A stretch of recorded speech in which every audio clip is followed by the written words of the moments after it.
complete solution for submersible pumps and electrical accessories near Old Auto Office, Mahabub. MA Basit Jewelers and Wedding Collection, opposite Syndicate Bank, New Town, Mehboob Nagar.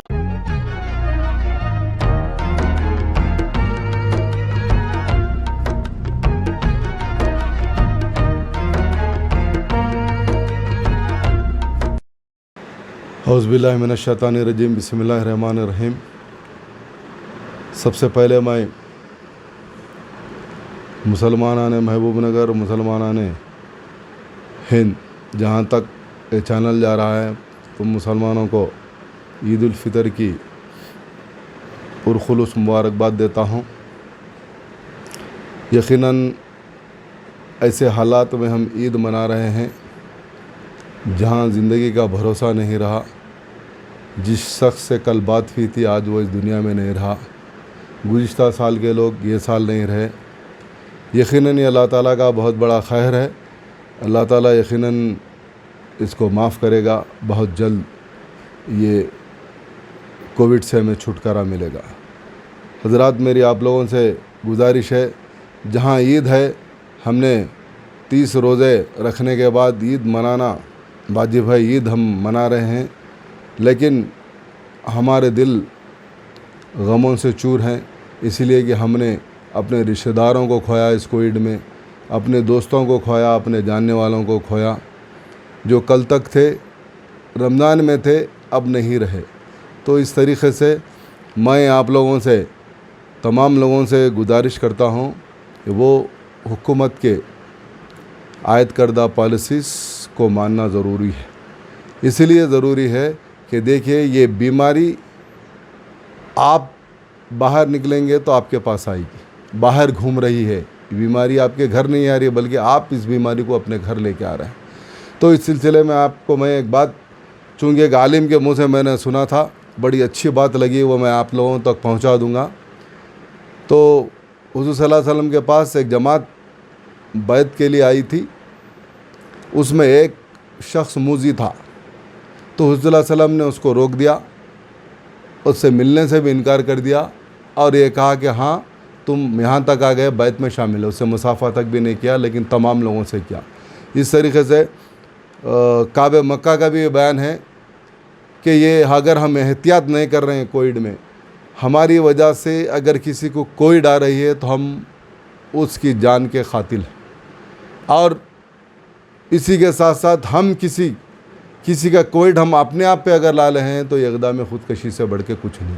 इस तरीक़े से मैं आप लोगों से कहूँगा कि ना क़त्ल कीजिए, ना इक़दाम ख़ुदकशी कीजिए। आप अपने घरों में ईद मनाइए, घरों में रहिए, क्योंकि गुज़िश्ता साल भी हमने ईद मनाई थी अपने घरों में भी।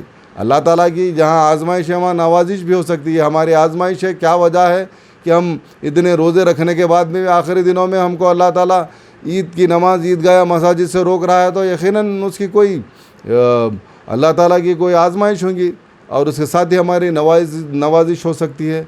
तो मैं तमाम लोगों से कहूँगा कि घीर ईद अपने घर पे मनाइए। चूँकि हमें उलमाए दीन मुफ्ती खलील अहमद साहब से बढ़ के मैं समझता हूँ जामे निज़ामिया कोई और आलिम नहीं है। इन्होंने ख़ुद नमाज के लिए कहा है कि अपने घरों में बनाइए। तो हमको किसी को तो मानना पड़ेगा। हम तो कोई ऐसे आलिम नहीं हैं कि इनके बराबर का कोई जवाब दे सके।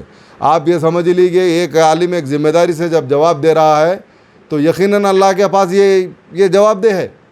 अगर ये खुदा न खास्ता आप समझ रहे हैं किसी वजह से ईद से रोक रहा है तो ये जवाब दे, हमारी नमाज तो कबूल होंगी। लेकिन इस तरीक़े से हमको ये सब चीज़ों में गए बग़ैर हमारे उलमाए कराम का जहाँ हमने इज़्ज़त असमत दी है इन्हें और इज़्ज़त की नज़र से देखा है, आज भी हम इनके बात को मानना है। कल भी मानते थे, आज भी मानेंगे, इंशाल्लाह आने वाले दिनों में मानेंगे। फिर एक बार मैं हमारे तमाम लोगों से, जो मेरी बात ये मीडिया के ज़रिए जा रही है, मैं तमाम लोगों से ख्वाहिश करूँगा कि सोशल डिस्टेंसिंग रहे, बिला ज़रूरत घर के बाहर मत जाइए।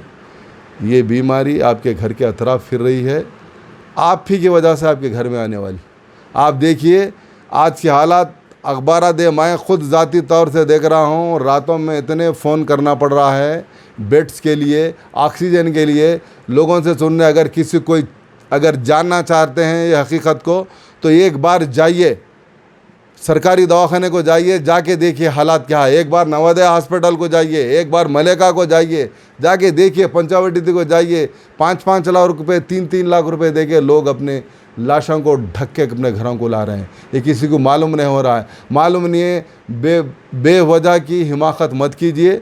यहीं इस्लाम ख़त्म होने वाला नहीं है। अल्लाह ताला इसके बाद अगर जिस तरीके से गुज़िश्ता साल अब नमाज नहीं पढ़े, बाद में अल्हम्दुलिल्लाह साल मौका दिलाया, तरावियाँ भी पढ़े अपन। अल्लाह ताला अगर मौका मिलेगा तो आगे भी आप लोगों को दिलाऊंगा। हिमाकत मत कीजिए।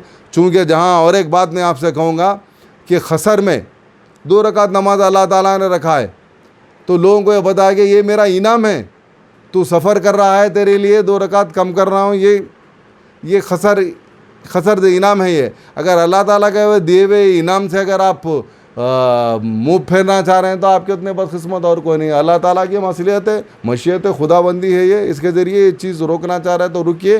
खुदारा मैं अपने 2 हाथ जोड़ के आपको सलाम करते हुए आप लोगों से गुजारिश करता हूँ कि ये बीमारी से बचिए, अपने आप को बचाइए, अपने अहल अयाल को बचाइए, अपने महल्ले वालों को बचाइए, अपने गाँव वालों को बचाइए। वरना देखिए, कल था आज नहीं है, आज था थोड़ी देर पहले अब नहीं है। मैं लोगों के नाम गिनवाते बैठूंगा तो आप लोग परेशान हो जाएंगे। फिर एक बार मैं आप लोगों से अपने 2 हाथ जोड़ के आप लोगों से गुजारिश करता हूं कि अपने घरों से बेज़रूरत बेमकसद मत निकलिए और हुकूमत के जो अहकामात है उसे ये करिए। हमारे लीडरों ने भी अपील की है, आखिर हम किसको मानेंगे? उलमाए कराम को नहीं मानेंगे, लीडरों को नहीं मानेंगे तो किसको मानेंगे? खुदारा इन लोगों को मान लीजिए। अगर कोई इनमें गलती है तो अल्लाह ताला इनके सर ये सब चीज़ें इनसे वसूल कर लेगा। हमारी नमाज़ें अगर ये हो रही है तो चूँकि ज़िम्मेदारी से लोग कह रहे होंगे। फिर मैं एक बार तमाम लोगों से गुजारिश करता हूँ कि ईद ज़रूर ईद है, लेकिन ईद की वो खुशियाँ अब नहीं रही। हमको लोगों की दूसरों के लिए भी सोचना है, दूसरे हमारे अपने वतन अपने भाइयों के लिए भी सोचना है। मेहरबानी करके आप अपना वक्त बाहर निकल कर ज़ाय मत कीजिए, तिलावत में करिए या अल्लाह ताला के से रुजू हो जाइए ताकि बीमारी के लिए दुआ करें। फिर एक बार मैं तमाम लोगों से यही ख्वाहिश करूँगा, हुकूमत की जो पॉलिसी हैं उसको अपनाइए। खुदा।